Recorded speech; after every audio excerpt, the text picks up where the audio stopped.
welcome back to my channel. എല്ലാവരും സുഖമായിട്ടിരിക്കുന്നല്ലോ.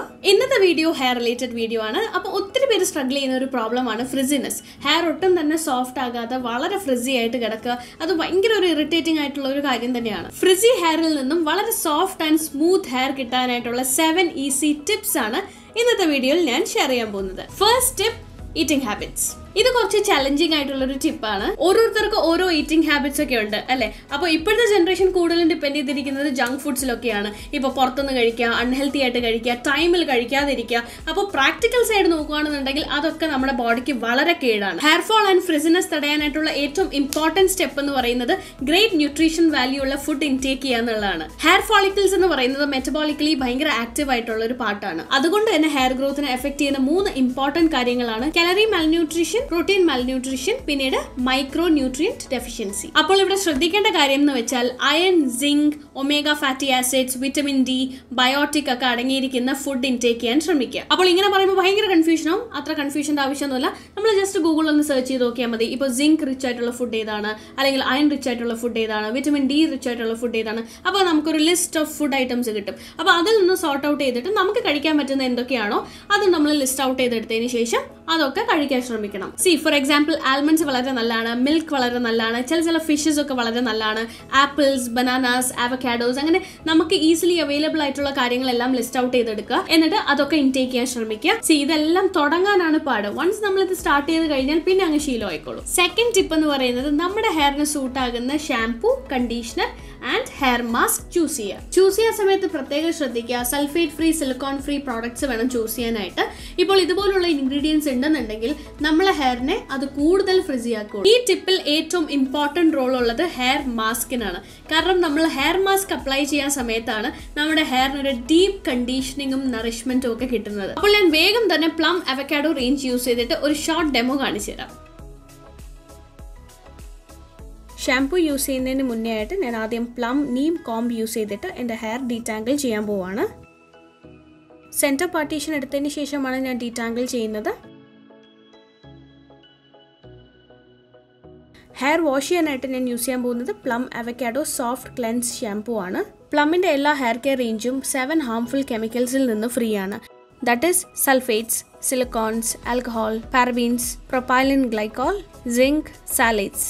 ഈ 7 harmful കെമിക്കൽസിൽ നിന്നും ഫ്രീ ആണ്. പ്രത്യേകിച്ച് നമ്മളൊരു ഹെയർ കെയർ പ്രോഡക്ട്സ് മേടിക്കുമ്പോഴോ സ്കിൻ കെയർ പ്രോഡക്ട്സ് മേടിക്കുമ്പോഴോ അതിലൊട്ടും തന്നെ കെമിക്കൽസ് ഇല്ല എന്ന് ഉറപ്പ് വരുത്തിയിട്ട് വേണം നമ്മൾ പർച്ചേസ് ചെയ്യാനായിട്ട്. വളരെ ക്ലീൻ ആൻഡ് സോഫ്റ്റ് ടെക്സ്ചറാണ്. പിന്നീട് എല്ലാ ഹെയർ ടൈപ്പിനും സൂട്ട് ചെയ്യുന്ന പ്രോഡക്റ്റ് ആണ്. ആവശ്യമുള്ള ക്വാണ്ടിറ്റി പമ്പ് ചെയ്തെടുത്തതിന് ശേഷം വെറ്റ് ഹെയറിൽ അപ്ലൈ ചെയ്ത് കൊടുക്കുക. എന്നിട്ട് നന്നായിട്ട് മസാജ് ചെയ്യുക. ഞാൻ plum avocado soft cleanse shampoo use ചെയ്തിട്ട് ഹെയർ വാഷ് ചെയ്ത് കഴിഞ്ഞു. എന്നിട്ട് ഹെയറിൽ ഉണ്ടായിരുന്ന വെള്ളം ഞാൻ നന്നായിട്ട് സ്ക്വീസ് ചെയ്ത് കളഞ്ഞിട്ടുണ്ട്.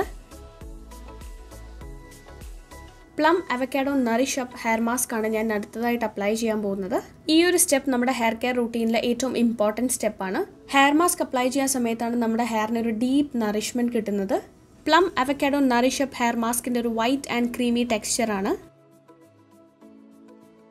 അപ്ലൈ ചെയ്യുന്നതിന് മുന്നേ ആയിട്ട് നമ്മുടെ ഹെയറിനെ ഡിഫറെൻറ്റ് സെക്ഷൻസ് ആയിട്ട് ഡിവൈഡ് ചെയ്യുക. എന്നിട്ട് ഹെയറിൻ്റെ സ്കാൽപ്പിൽ നിന്ന് ടിപ്പ് വരെ നന്നായിട്ട് അപ്ലൈ ചെയ്ത് കൊടുക്കുക. ഹെയർ മാസ്കിൻ്റെ മെയിൻ ഇൻഗ്രീഡിയൻറ്റ് എന്ന് പറയുന്നത് അവക്കാഡോ ഓയിൽ ഹെയറിനെ ഡീപ്പായിട്ട് നറിഷ് ചെയ്യുന്നു. ആർഗൻ ഓയിൽ ഹെയറിനെ സൂപ്പർ മോയ്സ്ചേർഡ് ആയിട്ട് വയ്ക്കുന്നു. പിന്നീട് സ്പ്ലിറ്റ് എൻഡ്സിനെയും തടയുന്നു.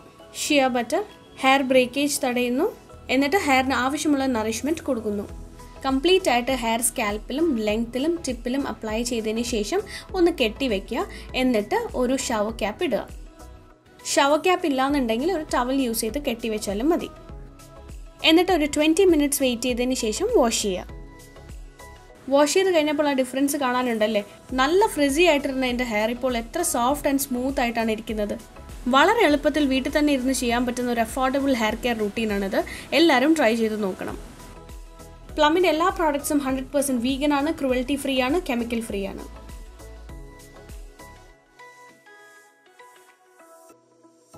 എല്ലാവർക്കും ഡെമോ ഇഷ്ടപ്പെട്ടു എന്ന് വിശ്വസിക്കുന്നു. അപ്പോൾ പ്ലം അവക്കാഡോ റേഞ്ചിന്റെ ലിങ്ക്സ് എല്ലാം ഞാൻ ഡിസ്ക്രിപ്ഷൻ ബോക്സിൽ കൊടുത്തിട്ടുണ്ട്. പ്രോഡക്ട്സ് പർച്ചേസ് ചെയ്യാൻ സമയത്ത് 10% ഡിസ്കൗണ്ട് ലഭിക്കാനായിട്ട് ഈ കൂപ്പൺ കോഡ് എൻ്റർ ചെയ്യുക. തേർഡ് ടിപ്പ് എന്ന് പറയുന്നത് ഹെയർ വാഷ് ചെയ്യാൻ സമയത്ത് ഒരു കാരണവശാലും ഹോട്ട് വാട്ടറിൽ വാഷ് ചെയ്യരുത്. ഒത്തിരി പേർക്ക് ചൂടുവെള്ളത്തിൽ കുളിക്കുന്ന ഇഷ്ടമാണ്. അപ്പോൾ നമ്മുടെ ബോഡി വാഷ് ചെയ്യാനാണെങ്കിൽ ഓക്കെയാണ്. പക്ഷേ ഹെയർ വാഷ് ചെയ്യാൻ സമയത്ത് ഒരു കാരണവശാലും ചൂടുവെള്ളത്തിൽ വാഷ് ചെയ്യരുത്. കാരണം അത് നമ്മുടെ ഹെയറിനെ കൂടുതൽ ഡാമേജ് ചെയ്യും, പിന്നീട് ഹെയർ ഫോളും കൂട്ടും. അതുകൊണ്ട് എപ്പോഴും ഹെയർ വാഷ് ചെയ്യാൻ സമയത്ത് കോൾഡ് വാട്ടറിൽ വാഷ് ചെയ്യുക, അല്ലാന്നുണ്ടെങ്കിൽ നോർമൽ വാട്ടറിൽ വാഷ് ചെയ്യുക. ഫോർത്ത് ടിപ്പ് എന്ന് പറയുന്നത് എല്ലാ 2-3 മാസം കൂടുമ്പോൾ നമ്മുടെ ഹെയറിന്റെ ടിപ്പ് ഒന്ന് ട്രിം ചെയ്ത് കൊടുക്കുക. ഒത്തിരി പേര് ഫേസ് ചെയ്യുന്നുണ്ട് സ്പ്ലിറ്റ് എൻഡിന്റെ ഇഷ്യൂ അല്ലേ. അപ്പോൾ ഇങ്ങനെ ഇടയ്ക്കിടയ്ക്ക് ട്രിം ചെയ്ത് കൊടുക്കുകയാണെന്നുണ്ടെങ്കിൽ സ്പ്ലിറ്റ് എൻഡ്സ് ഒന്നും തന്നെ കാണില്ല, മുടി നീറ്റ് ആയിട്ട് വളരുകയും ചെയ്യും. ഫിഫ്ത്ത് ടിപ്പ് എന്ന് പറയുന്നത് ഒരു കാരണവശാലും നമ്മുടെ ഹെയറിനെ ഓവർ ഹീറ്റ് ചെയ്യരുത്. ഹെയർ സ്റ്റൈലിങ്ങിന് വേണ്ടി ഇപ്പോൾ ഒത്തിരിയും ടൂൾസ് ഉണ്ട്. സ്ട്രൈറ്റ്നേഴ്സ് ഉണ്ട്, കേളേഴ്സ് ഉണ്ട്, ബ്ലോ ഡ്രൈസ് ഉണ്ട്. അപ്പോൾ ഇപ്പോൾ ഓൾറെഡി നമുക്ക് ഫ്രിസി ഹെയർ ആണെന്നുണ്ടെങ്കിൽ ഈ ടൂൾസ് ഒക്കെ യൂസ് ചെയ്ത് നമ്മൾ സ്റ്റൈലൊക്കെ ചെയ്യുമ്പോൾ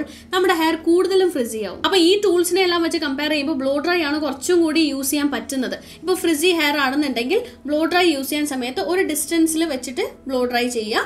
അല്ലാന്നുണ്ടെങ്കിൽ തീരെ അടുത്ത് വെച്ച് ചെയ്യുന്ന സമയത്ത് വീണ്ടും ഹെയർ ഫ്രിസി ആവും. അത് കാരണം ഒരു ഡിസ്റ്റൻസിൽ വെച്ചിട്ട് ബ്ലോ ഡ്രൈ ചെയ്യുക. എന്നിട്ട് ബ്ലോ ഡ്രൈ ചെയ്യാൻ സമയത്ത് എപ്പോഴും മുടി ഒന്ന് ജസ്റ്റ് ഒന്ന് ഇതുപോലെ ഒന്ന് ചെയ്തു കൊടുക്കുക. സിക്സ്ത് ടിപ്പ്, നല്ലൊരു സീറം യൂസ് ചെയ്യുക. ഇപ്പോൾ മാർക്കറ്റ്സിൽ ഒത്തിരിയും നല്ല സീറംസ് അവൈലബിൾ ആണ്. അപ്പോൾ ഒന്നില്ലെങ്കിൽ അങ്ങനെ പർച്ചേസ് ചെയ്യുക, അല്ലാന്നുണ്ടെങ്കിൽ ഇപ്പോൾ ഹോം മെയ്ഡ് സീറംസ് ഉണ്ടാക്കുക. അപ്പോൾ ഞാൻ നേരത്തെ സ്റ്റൈലിംഗ് ടൂൾസിനെ കുറിച്ചിട്ട് പറഞ്ഞു തന്നിട്ടുണ്ടായിരുന്നല്ലോ. നമുക്ക് എന്തെങ്കിലും ഒരു ഒക്കേഷൻ ഉണ്ട്, നമുക്ക് സ്റ്റൈൽ ചെയ്തേ പറ്റുള്ളൂ, ഇപ്പോൾ എന്തെങ്കിലും കേൾ ചെയ്യണം, സ്ട്രെയിറ്റ് ചെയ്യണം എന്നുണ്ടെങ്കിൽ ഓൾറെഡി ഫ്രിസി ആയിട്ടുള്ളൊരു ഹെയറിൽ ചെയ്ത് കഴിഞ്ഞാൽ പ്രശ്നമാണ്.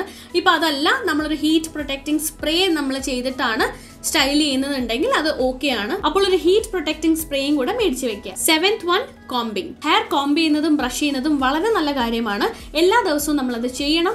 പക്ഷേ ഒരു കാരണവശാലും അത് ഓവർഡു ചെയ്യാൻ പാടില്ല. പിന്നീട് ഫ്രിസി ഹെയർ ഉള്ളപ്പോഴോ അല്ലെങ്കിൽ ഹെയർ ഫോൾ ഉള്ളപ്പോഴോ നമ്മൾ ഒത്തിരി പ്രഷർ യൂസ് ചെയ്തിട്ട് കോംബ് ചെയ്യരുത്.